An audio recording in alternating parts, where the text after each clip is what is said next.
তো সমুদ্রের নোনা পানির মধ্যে মিষ্টি পানি, মাঝখানে কিন্তু কোনো পার্টিশন নাই। মারাজাল বাহরাইনে ইয়ালতাকিয়ান বাইনাহুমা বারযাখুল লা ইয়াবগিয়ান, কোনো পার্টিশন নাই, হিজাব নাই, বাঁধ নাই। নোনা পানির ভিতরে মিষ্টি পানির ব্যবস্থা আল্লাহ রাব্বুল আলামিন করে রেখেছেন। জলচর প্রাণীরা যেন পানির অভাবে কষ্ট না পায়, মিষ্টি পানির অভাবে কষ্ট না পায়। কোন নাবিক যদি নৌ চলাচলে সামুদ্রিক জাহাজে চলতে গিয়া রিজার্ভ ট্যাঙ্কির পানি ফুরায় গেছে, পানির অভাবে যেন মরে না যায়। লবণাক্ত সমুদ্রের ভিতরে মিষ্টি পানির ধারা আমার আল্লাহ চালু করে দিয়েছে। পানির এক নাম বলেন, আরো জোরে বলেন। এই পানি যদি 10 ফিট উঁচা হয়ে আসে সাতক্ষীরার উপর থেকে, নাম হবে কি? একটু আগে ছিল জীবন, আর তারপরেই মরণ। এই পানি না হলে পৃথিবীর মানুষ বাঁচবে না। সেই জন্য এই পৃথিবীর 4 ভাগের 3 ভাগ কি? পানি। পানি। সুবহানাল্লাহ। একটা মহাদেশ আছে, যেই মহাদেশের নাম হলো অ্যান্টার্কটিকা। আস্থা মহাদেশটা হলো পানি। পানিকে আল্লাহ তাআলা বরফ করে রেখে দিয়েছেন। পানির যদি ঘাটতি হয়, এই বরফ গলায় দিয়ে আল্লাহ পানি পূরণ করে দিবেন। মাটির তলায় পানি, খালে পানি, বিলে পানি। আচ্ছা বলেন তো, আপনাদের এলাকায় কলারোয়ায়, এই সাতক্ষীরায়, ঝাউডাঙ্গায়, তারপরে এদিকে আরো কি কালীগঞ্জ, তারপরে শ্যামনগর, প্রতাপনগর, আশাশুনি, কয়রা, বেয়াড়া, আরো কি আছে না, ওগুলা বুনিয়া নাকি পাইকে স্যার, সব আমার মুখস্থ। এই এলাকার নদীগুলো সোজা না বেঁকা বেঁকা? হ্যাঁ, সমস্ত খাল আর নদী কি বলেন? বেঁকা বেঁকা। কেন? সোজা যদি হইতো তাহলে 2 দিকের মাটি সমানভাবে পানির পরশ পেত। বাঁকা বাঁকা করে সব দিকের মাটি পানি নিতে পারে এই ব্যবস্থা করেছে আমার আল্লাহ রাব্বুল আলামিন। এরপরেও মাটির আরো পানি প্রয়োজন, প্রাণী জগতের আরো পানি প্রয়োজন। সেজন্য রব্বুল আলামিন বলেন, আল্লাহুল্লাযী আরসালার রিয়াহা ফাতুসিরু সাহাবা ফাসুকনাহু ইলা বালাদিন মাইয়িতিন فأحيينا به الأرض بعد موتها كذلك النشور سبحان الله الله الذي أرسل الرياح আল্লাহ হচ্ছেন তিনি যিনি বাতাসকে প্রবাহিত করেন, সমুদ্রের লবণাক্ত পানিগুলি উত্থিত করেন, মেঘমালায় পরিণত করেন। সুবহানাল্লাহ। এই মেঘ কে বানায়? পানি কে উঠান? আনতুম আনজালতুমুহু মিনাল মুজনি আম নাহনুল মুনজিলুন। ওই আকাশ থেকে পানি কে বর্ষণ করে? তুমি করো না আমি করি? আল্লাহ করে। এরপরে এই মেঘকে আল্লাহ অর্ডার করেন, বাতাসকে বলে দেন, বাতাস মেঘ টেনে আশা শুনি কালীগঞ্জ এবং সাতক্ষীরার আকাশের উপরে নিয়ে যা। আপনারা আবার মনে মনে খুশি হবেন না যে সাতক্ষীরা বুঝি কোরআন শরীফ আছে। এগুলো আমি ব্যাখ্যায় বললাম। আল্লাহ যখন অর্ডার করেন, মেঘ পরিচালক ফেরেশতা মেঘ বাতাসকে হুকুম করে, আল্লাহর হুকুমে বাতাসে মেঘ চলে আসলো। কোথায় আসলো? সাতক্ষীরা আসলো। আসলো কোথায়? এবার আল্লাহ যদি ইচ্ছা করেন, মেঘের পানিকে কলসির মতো কান্দা দিয়া যদি ঢেলে দেন, তাহলে ঘর বাড়ি ভেসে যাবে, মানুষ শেষ হয়ে যাবে। আল্লাহ রাব্বুল আলামিন কণা কণা বৃষ্টি নাজিল করে দেন, ফোঁটা ফোঁটা বৃষ্টি। এই ফোঁটা ফোঁটা বৃষ্টি পৃথিবীর শুষ্ক বালু কণা কোথায় আছে খুঁজে খুঁজে বের করে সমস্ত শুষ্ক বালু কণাগুলিকে আল্লাহ সিক্ত করে দেন। তারপরে মরা জমিনকে আল্লাহ তাআলা জিন্দা করে দেন বৃষ্টির পানি দিয়া। মরা জমিন কি হয়ে গেল?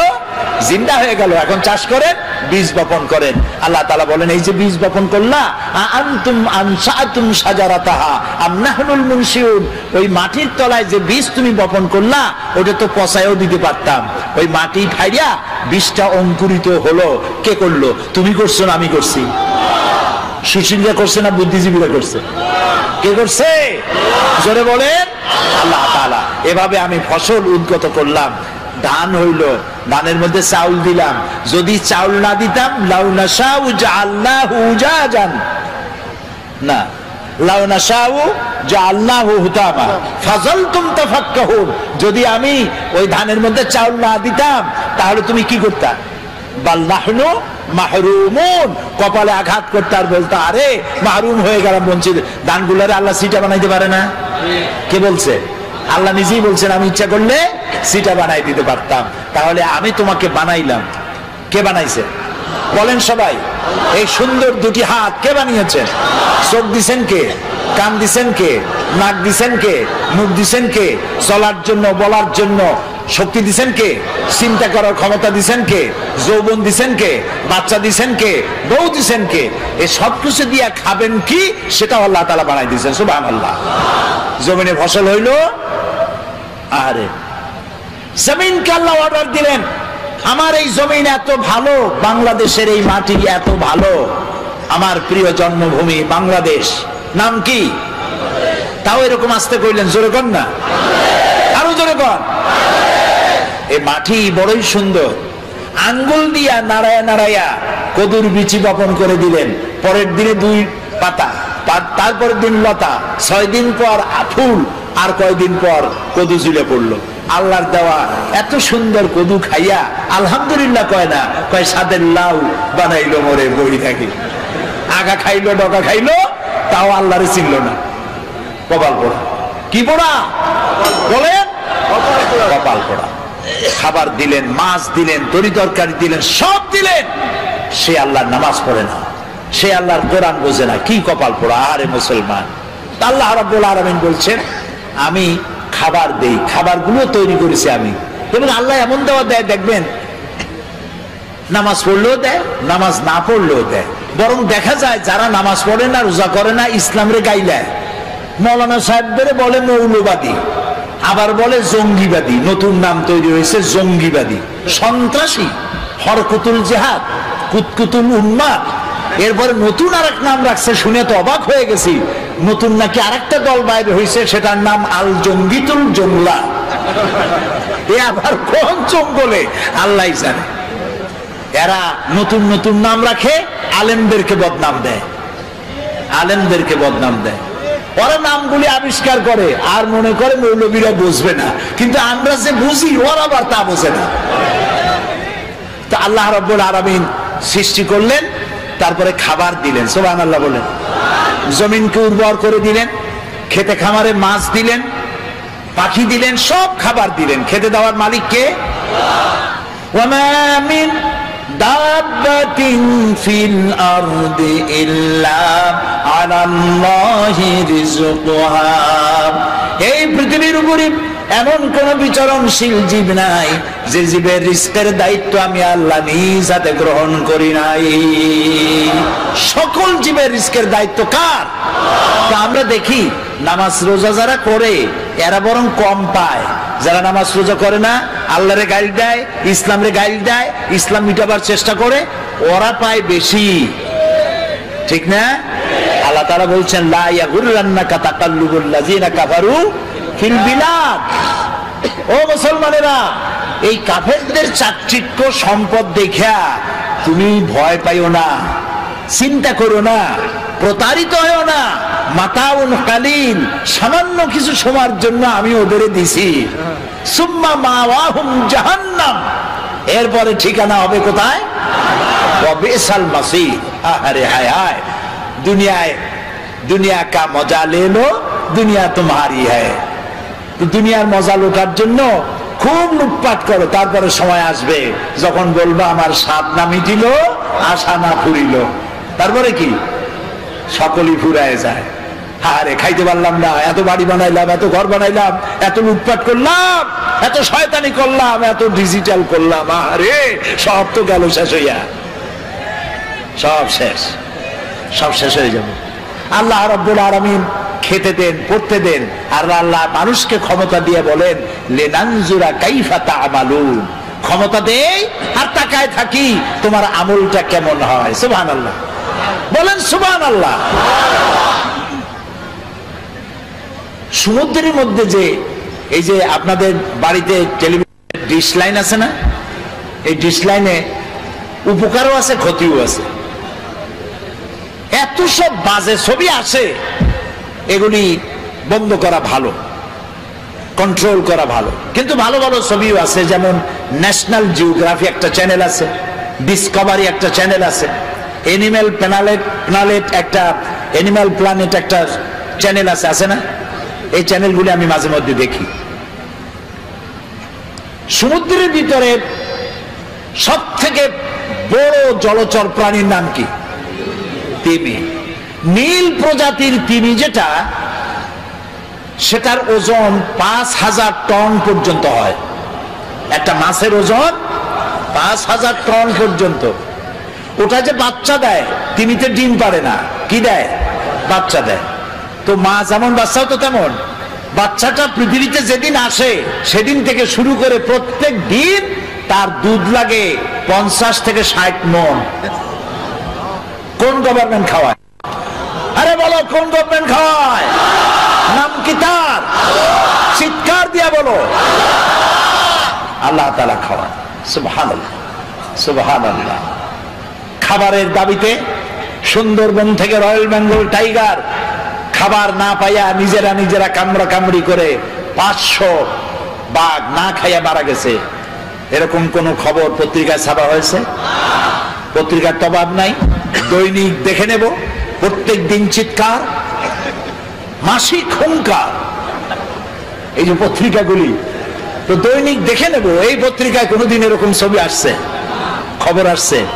কুমিররা না খাইয়া, হাঙ্গরেরা কামড়গুলি না খাইয়া 2000 কুমির, হাঙ্গর, কামড় নদীর ভিতরে ভেসে উঠেছে। হয়েছে এরকম? হয়েছে এরকম? হয় নাই। ওরা না খেয়ে মরে না। আচ্ছা এখন বলেন, সংখ্যায় কারা বেশি? সংখ্যায় মানুষ বেশি, না পিঁপড়া থেকে শুরু করে পাখি পর্যন্ত তারা বেশি? অন্য সৃষ্টি জগতের মানুষ ছাড়া অন্যরা বেশি। সেগুলো না খাইয়া মরে না। না খেয়ে মরে কারা? মানুষগুলি। ওগুলো না খাইয়া মরে না। এবার আল্লাহ রাব্বুল আলামিন তিনি বলছেন, আমি খাবার দেই। গর্ত থেকে পিঁপড়া বের হয়, সাপ বের হয়, সুন্দরবন বন থেকে বাঘ বেরিয়ে গেল, সিংহ বেরিয়ে গেল, হাতি গন্ডার বেরিয়ে গেল, পানির ভিতরে পুঁটি মাছ থেকে তিমি মাছ, মহাশূন্যে টুনটুনি পাখি থেকে শুরু করে ঈগল পাখি, যে 2 থাবা দিয়া 2টা ভেড়া থাবা দিয়ে উড়ে চলে যেতে পারে, এই শক্তিশালী পাখি। সমস্ত প্রাণী জগৎ সকাল বেলায় খালি পেটে মহাশূন্যে উড়ে বেড়ায়, জঙ্গলে ঘরে সমুদ্রে সাঁতার কাটে, আর সন্ধ্যা হতে না হতে সমস্ত প্রাণীর পেট ভরে দিয়ে আমি আল্লাহ যার যার ঘরে ফিরাইয়া দেই। সুবহানাল্লাহ, সুবহানাল্লাহ। এ হচ্ছে আমার আল্লাহ। সেই আল্লাহর সেজদা দাও না যিনি খাওয়ান, যিনি পরান, যিনি সবকিছু দিয়েছেন, সে আল্লাহকে ভুলে গিয়েছ। খেতে দেওয়ার মালিক তিনি। কত খাবা তুমি? হাদিসে কুদসি, হাদিসে কুদসি, অর্থাৎ এটা কোরআন না, আল্লাহ বলেছেন। কি সেটা? হাদিসে কুদসির ভিতরে এসেছে, মুত্তাফাকুন আলাইহি। আল্লাহ তাআলা বলছেন, পৃথিবীতে যত জিন এসেছিল আর যত মানুষ এসেছিল, পৃথিবীতে যত জিন আসবে আর যত মানুষ আসবে, যদি পৃথিবীর কোন একটি মাঠে একত্রিত হয় আর যার যার চাহিদা আমার কাছে চাইতে থাকে, সকলের চাহিদা কি একরকম? আমি চাই কুল বড়ই খাবো সাতক্ষীরা, আপনি চান বাউকুল খাবেন রংপুরে, উনি চায় সবেদা খাবেন, উনি চায় গলদা চিংড়ি খাবো, উনি কয় বিয়ে করব, সে কয় বাচ্চা হোক। তো সকলের চাহিদা তো একরকম না, এক একজনের চাহিদা এক এক রকম। এখন আল্লাহ কি বলেন শোনেন, সমস্ত জিন, আগের কথা মনে আছে তো, সমস্ত জিন, সমস্ত মানুষ, যা আসছিল আর যা আসবে, সব এক মাঠে একত্রিত হইয়া তাদের যার যার চাহিদা অনুযায়ী যদি আমার কাছে চাইতে থাকে, আর সমস্ত চাহিদা যদি আমি সবার পূরণ করে দেই, আমার ভাণ্ড থেকে অতটুকুন ফুরাবে না যতটুকুন একটি সুই সমুদ্রের মধ্যে ডুবাইয়া উঁচা করলে যতটুকুন সমুদ্রের পানি কমবে না, আমার ভাণ্ড থেকে তাও কমবে না। এ হচ্ছে আমার আল্লাহ। বলেন আল্লাহ।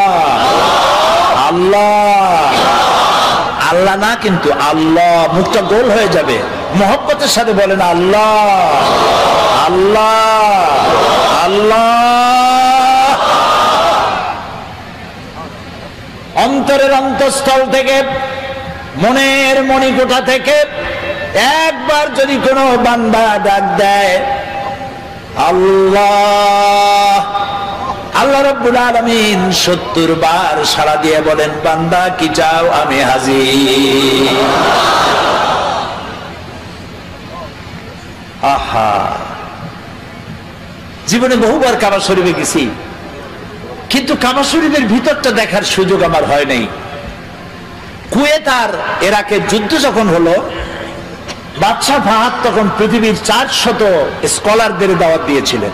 একটা মীমাংসা বৈঠক হয়েছিল মক্কা শরীফে।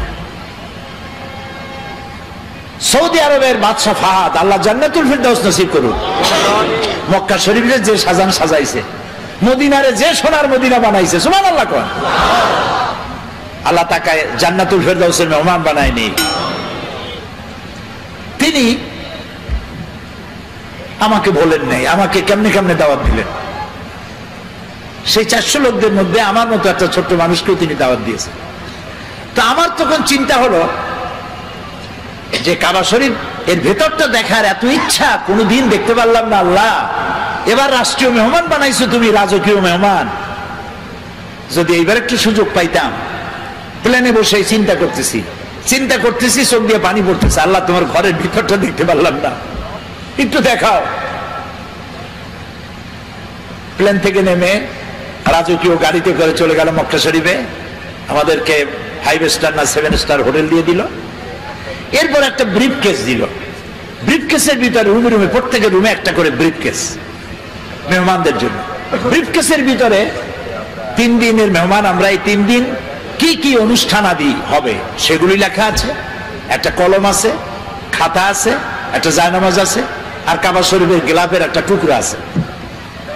তো এই অনুষ্ঠান সূচিতে দেখলাম বারের নাম মনে নাই, সেই বার এবং তারিখ দেওয়া আছে। অমুক বার সকাল 7টায় কাবা শরীফের দরজা মেহমানদের জন্য খুলে দেওয়া হবে।